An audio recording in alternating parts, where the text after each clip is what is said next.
Hi, I'm Sarah. I pivoted out of teaching into tech sales. I went from making $50,000 a year to $105,000 in my first year with absolutely no tech experience. So, if that's something you're interested in, go ahead and hit subscribe. I'm going to be launching a bunch of free content showing you exactly how I made that pivot.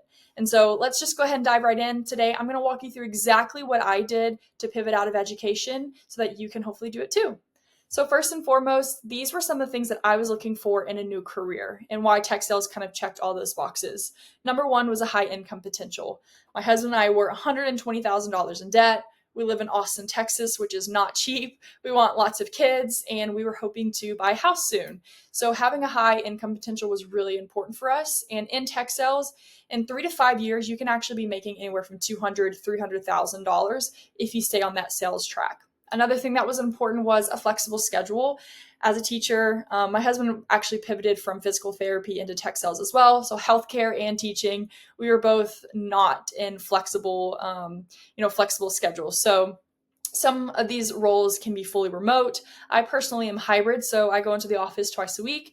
And some people like going in the office full time. There's, sales roles that allow that as well. Another thing is good benefits. My husband actually gets unlimited PTO, which is amazing. I get more than enough PTO at my company. We were actually both given each 20 weeks of completely paid maternity leave. So we just had our first son. I am finishing up my 20 weeks, and then my husband's going to take over and use up his 20 weeks. So the first 40 weeks of our son's life has been covered by maternity and paternity leave thanks to tech sales. Another thing, like I mentioned, is just really the salary growth. So something else I wanted to talk about is just the career growth that sales does allow. I hear a lot of teachers say, I want to go into account management. I want to jump into a customer success management role. Those are great, those are great roles to work in. They're very, work-life balance, all those things, very flexible and things like that. However, it's really hard to just jump into those roles right out of education. It's not impossible. You can do it. I have heard of a couple people doing it, but it's a really, really difficult pivot if you haven't had any customer facing experience. And so, something that sales will allow for, you get in that sales development role and you are getting that customer experience, that facing customer experience. And then you're going to be able to pivot into roles like customer success manager, marketing, recruiting, account managing, things like that. At my current company, that's actually some of the career trajectories you can take. So I'm in a sales role. Now that I'm up for promotion, I can either go account executive role, which is what I'm hoping to do. I can also go customer success management. I can join the renewals teams. There's a lot of different avenues you can take once you get this sales experience, those bullet points on your resume. Another thing that was just so important for me was no extra education. I didn't want to spend more money going back to college. I didn't want to spend money, taking courses, anything like that. I did not want any extra education. So tech sales checks that box. We'll talk a little bit more why.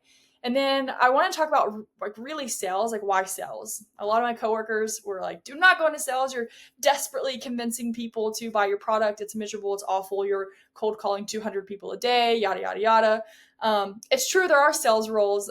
My friend of mine actually did have to do 200 cold calls a day, which sounds absolutely horrific, but not all sales roles are made the same.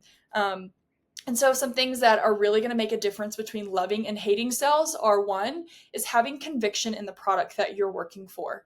So if you are calling a bunch of random people or sending out emails, all of those things, and you don't like your product, you're going to feel really, really miserable. You're going to feel like a sleazy sales rep. However, at the company that I work for, I actually believe in my product, and I really believe that it's going to solve people's pain and solve business problems. So when I'm calling people that are potentially interested, I don't feel like a sleazy sales rep. I feel like I have a good pitch. I'm saying, hey, look, this is what we do. This is how we solved problems. If this is interesting to you, I would love to talk further with you.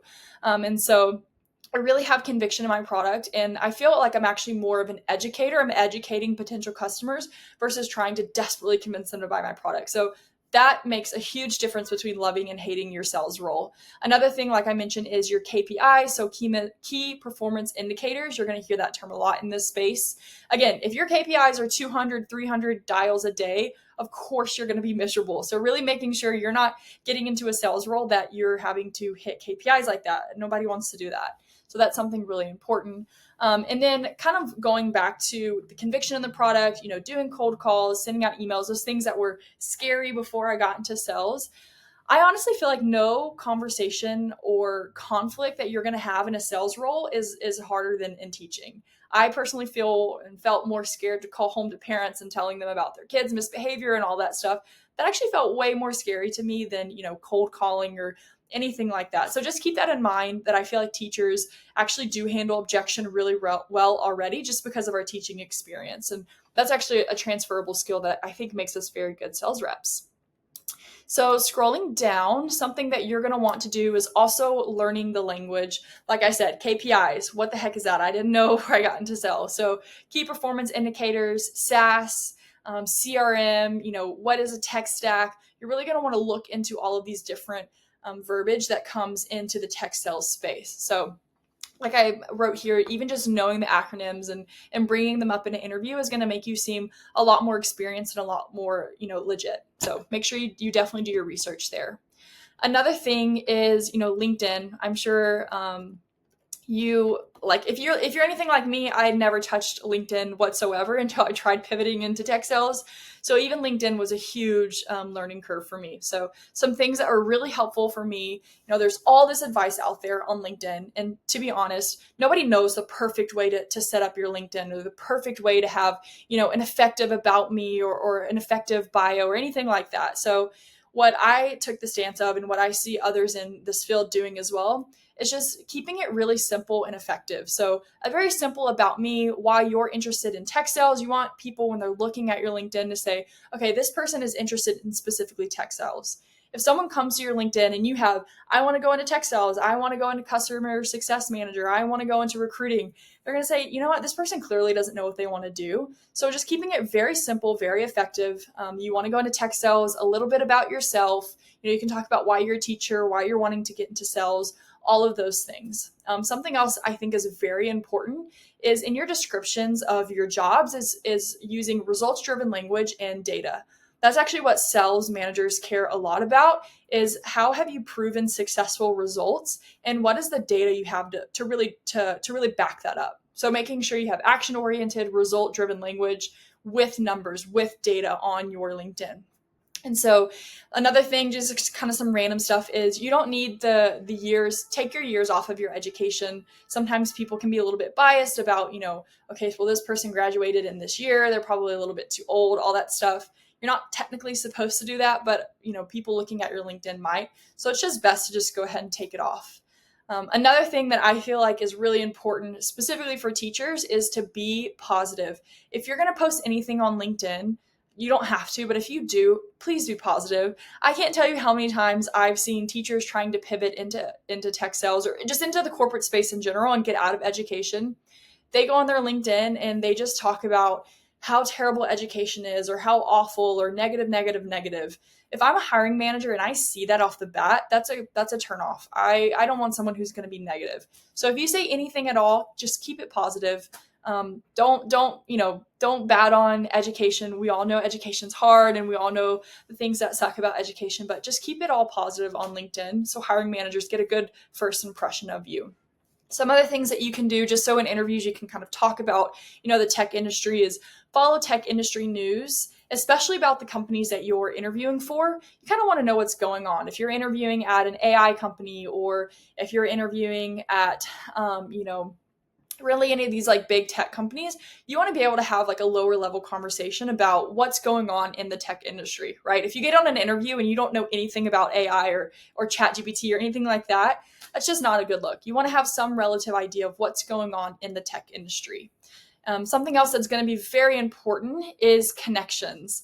So on LinkedIn, once you hit 500 connections, it basically just says 500 plus. So your goal when you get onto LinkedIn is you should be just connecting with anyone and everyone. You really, really want your connections, your network, to say 500 plus. If you have 501 or you have 10,000 connections, it doesn't matter once you hit the 500 mark. So you want to look like you're active. You want to look like you're connecting with people, like you're networking. So make sure you have 500 connections. So if you set a goal for yourself of, I'm going to make 50 connects a day, that would be great. You can connect with current SDRs and BDRs at companies that you want to work with. I definitely did that a lot when I was starting to network. You can connect with ex-teachers, nurses, social workers, people that are probably miserable in their current or in their previous positions and made a big pivot into the tech space. Those are great people to connect with. If I have a teacher reach out to me on LinkedIn and say, hey, I'm a teacher, I'm looking to work at your company, or I'm looking to jump into tech sales, I am so much more inclined to help them because I've been there and I get it. So connect with people that are going to understand what it's like to do a big corporate or a big tech sales pivot. Another thing is connecting with your hiring managers. That's actually how I landed my current role. So I applied for the position and then I immediately went and saw who are hiring managers for this role at the company I'm interested in. So lucky enough, the hiring manager actually went to the same university that I did. So I connected with her. I made a little, some comments about, being a Longhorn, hook 'em, all that stuff. So I really used something that we had in common to get a response back, and it worked. She responded to me and was like, hey, I'm a Longhorn, I'm in Austin, all these things. I would love to interview you. I've just pushed your resume through. The recruiter should be giving you a call. So it actually got me that first foot in the door, is making a connection with the hiring managers. And then I just, by chance, we happened to go to the same university. So obviously, some other people that are great to connect with are recruiters. I am still in contact with some of the recruiters that I worked with at previous companies. These are relationships that you can foster. You never know when you're going to be looking for a job or when you want to jump to get a promotion. So really being friends and connecting with and having a relationship with recruiters is just a great idea. It's a great thing to do. And then, of course, kind of like I said with my hiring manager, my previous manager, is connecting with alumni from your university. So you don't even have to say anything. You can just connect with these people. People are pretty, connections are kind of low stakes. People don't really mind to connect with you. So just go out there and mass blast connections. Don't even think twice about it. And then LinkedIn is also a place where you can do quick applies. You can also click into the job description to do fuller applications. So whether you're doing quick applies or you're doing fuller applications, I recommend full applications with positions you're really interested in, but you should be applying via LinkedIn every single day.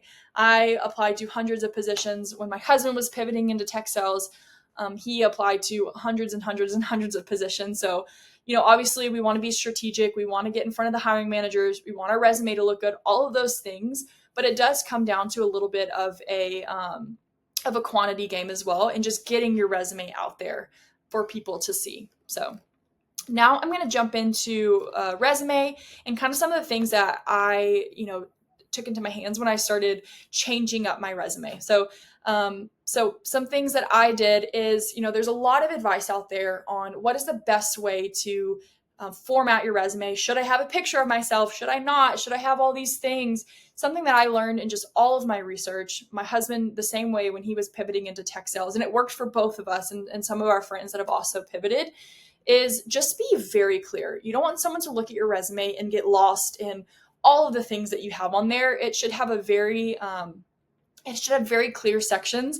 Teachers are crafty and we love doing cute resumes and cute presentations. So, our first instinct when we start doing our resume is to make it cute and make it fun and all of these things, make it unique. And sometimes hiring managers can actually get really lost in that. And so in another video where I'll go specifically over my resume, you'll see that my resume is very, very plain. It's very clear. It has clear sections. You don't need to go above and beyond. So you want to obviously make sure that you have a skills section. You want to have like a work experience section, and then of course your education. And then you want some contact information on there as well. You don't need a picture of yourself. You don't need to get lost in the weeds of making your resume. Don't think too much about it. And so some specific things when it comes to writing and updating our resume from an education interview standpoint to a tech sales standpoint is you're going to want to make sure that you make your resume specific to SDR. So if you're sending a resume out to customer success manager, again, I'm using this example, or a recruiter role or a marketing role, you shouldn't be able to send the same resume to all of those positions. An SDR specific resume is going to reflect your transferable skills that would make you a good sales rep, which we'll talk a little bit more about. You also want to use words from the job description. So if they say, we're looking for someone that's familiar, this is a silly example. We're looking for someone that's familiar with using AI, right? Whatever. You're going to want to make sure that you mirror on your resume that you have experience using AI and using, data points and all that stuff on how you use AI to make result oriented decisions as a teacher. That's just like a silly example. You don't want to be weird about it. I have seen people be really, really weird when it comes to trying hard to fit terminology into their resume, but you definitely want to mirror those keywords into your resume. Another thing is, terminology, using things like CRM, KPI, all of that stuff. You want to find a way to fit it into your resume, but don't be weird about it. Like an example of being weird about it is this. So I was an elementary PE teacher, so I led classes up to 60 students. So that's what I'm going to put on my resume. I'm not going to put on my resume, I have experience managing up to 60 customers or team members. So I've actually seen people, it says they were a teacher, but in the description of it, they, use these really weird words and try to really force it to have the exact, skills that you would in the role they're applying for. So you want people to know that you're a teacher. You're going to bring forth skills and, a unique perspective than the other people that you're, interviewing against. So you don't want to be weird about it. You didn't manage customers. You manage children, right? Like that's totally fine to say and to phrase it in a way that shows that you have the transferable skills. So in my interviews, when they asked me about leading classes up to 60 students, I really emphasized, that was a very high stress environment. It was a lot of multitasking, right? So I can talk about my transferable skills, but I don't have to be weird about it when I'm writing it out on my resume. And so something else to note about certifications, this can be really helpful. Of course, we don't have exact skills, we have transferable skills. So getting certifications like, a Salesforce admin. So there's something called the Salesforce Trailhead. Highly recommend you get on. If you're not familiar with Salesforce, that's a tool that you'll probably use in almost any tech sales role. And so look a little bit into it, try to understand what exactly Salesforce is. But Salesforce Trailhead is essentially a free certification you can get, and it familiarizes you with kind of the sales role. It familiarizes you with using Salesforce as a CRM, all of that stuff. So highly recommend you, look for free, kind of easy to walk through certifications that you can get so you can just have those conversations when you're in an interview. And then I emphasized this a little bit earlier, but please, you have to put data on your resume. Every bullet point that you have on your resume, there should be a number in there highlighting your results, highlighting, your wins, your numbers in some sort of way or fashion so that you can really show the people interviewing you the data point to back it up, right? If you're a math teacher, you have wonderful data points. I was a physical education teacher. I promise you, it was so difficult to find data points to support my, my resume. So if I can do it as a physical education teacher, I'm convinced that anyone, if you're an art teacher, if you're, also a coach or a PE teacher, if you're a math teacher, you have millions of data points, English, all this stuff, right? So really emphasizing data on your resume, it is so important, right? So here's an example. I increased parent meeting attendance by 30%. And then in your interview, you're going to talk about how you did that. Yes, I followed up with them, blah, blah, blah, right? But using data points, or I designed a curriculum that improved test scores by 15%. So you want to have data points on your resume and totally expect the people interviewing you to ask you, okay, well, how did you improve, test scores by 15%? Talk to me about that. And you're going to talk to them about it in a way that's going to show you have the skills that can help you transfer into a sales role. And then lastly, is quality over quantity. I know some people will put absolutely every single thing on their resume. They'll add all this fluff. They'll make it really, really long. It's okay if your resume is more than one page, but it shouldn't be long if it's not quality content. You don't want all this fluff. You don't want, you don't want bullet points on there that don't have, the data backing it up, right? You want, when your hiring managers and when the recruiters look at your resume, you want it to be very, very clear what you've done. And you can do that by, not having fluff, being straight to the point, and including data on all of your bullet points on your resume. And so next, I just want to talk about kind of the interview prep. This is obviously a whole different mindset when you're interviewing for a tech sales role than when you're interviewing for a teacher. Completely, completely different. So one thing that I want to emphasize, and this is actually something you may have practiced in your education interview, is please do not ramble when they ask you a question. That is absolutely my tendency. I get asked a question, I get nervous. Some people freeze. I'm on the opposite of the spectrum where I just start word vomiting, I just start rambling, and then, I get lost in my story. I forget where I'm at. Like that was my initial tendency. And so I really started practicing, interviewing well for these roles. So don't ramble. Something that really helped me was to break up my answers to an interview question, is to break it up into the STAR method. I'm sure you've heard this. If you haven't, please look it up. It helped me tremendously when I started interviewing. But to break up my interview answers into 4 different sections. So I would get asked a question. I would take a few seconds to really think about, an example that's going to show why I would be good for a sales role, not education. And so I talked about the situation, and then I talked about kind of the task that I was given. I explained it, and then kind of the positive result that came from it. I was able to, in my mind, really break up my answers so that I didn't just spend, 5 minutes rambling on to the question that they asked me. No interviewer wants to hear someone ramble on for 5 minutes. So slow down, break it up, and really practice your interview questions through that STAR method. Something else is like thinking through situations often prior to interviewing. Obviously, I wish that we would all get a transcript of what we're going to be asked in interviews, but that is just not life. That just doesn't happen. So just always thinking through, what are situations I could bring up if I were asked in an interview. So, obviously the situations of having a conflict with a peer, that's asked whether you're a teacher, whether you're in tech sales, right? Like, how do you handle conflict? Those are some really easy questions that you can start thinking through and really finding a way to make that fit a sales role. A sales role, they're looking for someone with grit. They're looking for someone that can, work hard, that can multitask, that can handle objections. So start thinking through some of your teacher situations and how you can use those to show that you have the transferable skills to do a sales role, right? Like, my favorite example is, how do you handle objection? Immediately, I talk about, after school every single day, I had all 500 kids at my school because I was a PE teacher.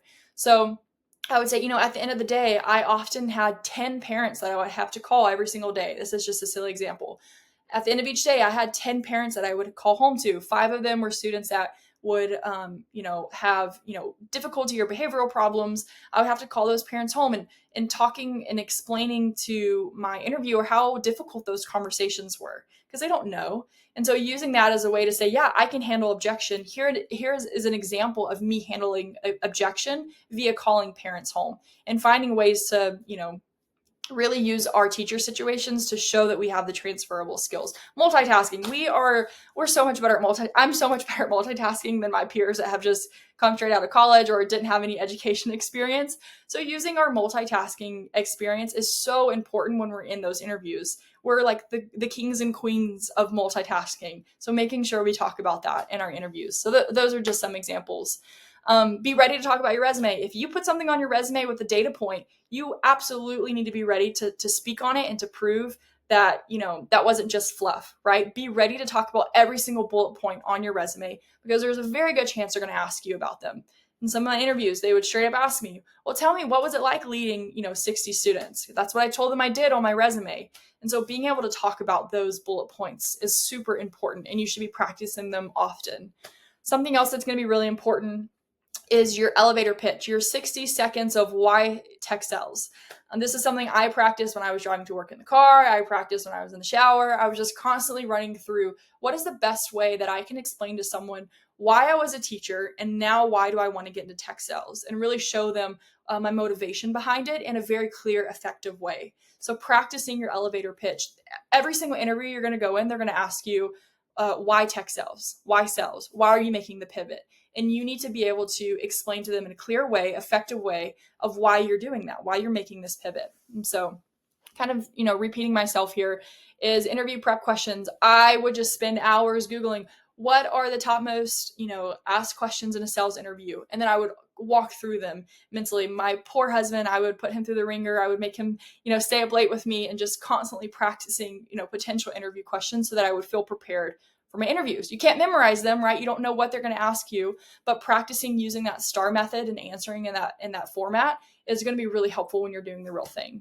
You can also use ChatGPT.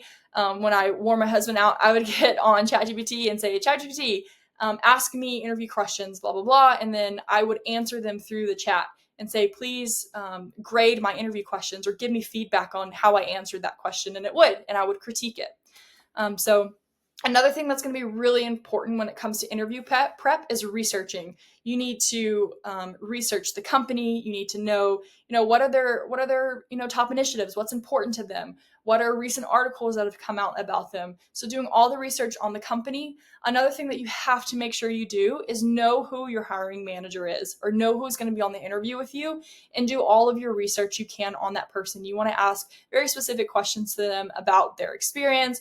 How did you get into management? All of these things, right? You want to be able to show that you care about the person that's interviewing you. So make sure you're doing all that research and asking good, deep questions. I feel like teachers are really good critical thinkers. We're actually very good at, asking good critical questions. So making sure that you're prepared for that. I would have a notebook there on the desk when I was interviewing with all of my questions for my interviewer and for the company, right? It would be right there. So make sure you write them out. You have those questions prepared. My current manager actually told me that something that set me apart in my interview was the questions that I asked at the end of my interview. So it makes a huge impact. It's going to be right at the end of your interview. So it's going to be kind of like your lasting impression. It's very, very important to ask good questions. And then, of course, we want to have good follow-up etiquette. So you want to reach out to the hiring managers or whoever interviewed you. You want to reach out to your recruiter. Again, it's just that last impression. You want to leave a good one. So make sure you're following up with good etiquette. And then I always would do a post-interview reflection. So after my interview, I would write down the questions that were asked. I would think through, okay, man, when they asked me that question, I answered it in this way and I was cringing so hard about it. How can I make sure I never do that again if I'm asked that same question in a future interview? So I was just constantly evaluating, how did my interviews go? How did my impressions go? What could I do better? What did I do well? I actually did a great job talking about my elevator pitch. Make sure I do that again in, my next interview. So really like that post-interview reflection is really important. And then so kind of last that I wanted to talk about is applying to jobs, right? We talked about updating our LinkedIn. We talked about how to fix our resume. We even talked about, what to do in an interview. So how do you start applying for these jobs? Again, I had no experience doing this. In education, it's very easy. The districts kind of have this portal you can go in and apply to, right? It's pretty straightforward. But it is not as straightforward in textiles. There's a million places that you can apply to. And so you can apply to Indeed. You can even Google jobs. Those are some kind of, I would say, plan B, plan C ways to find jobs. But I would say number one is LinkedIn. Again, if you go onto LinkedIn, you're going to be able to see quick applies, which means you've already have your resume uploaded into LinkedIn, and it takes 5 seconds. You just quick apply. It sends your resume through to the recruiter. They review it. They email you, give you a call. Or there is also going to be an option where you can do a full application. That typically takes closer to 10 minutes. I would definitely advise you to do that if you're applying for companies that you feel really excited for.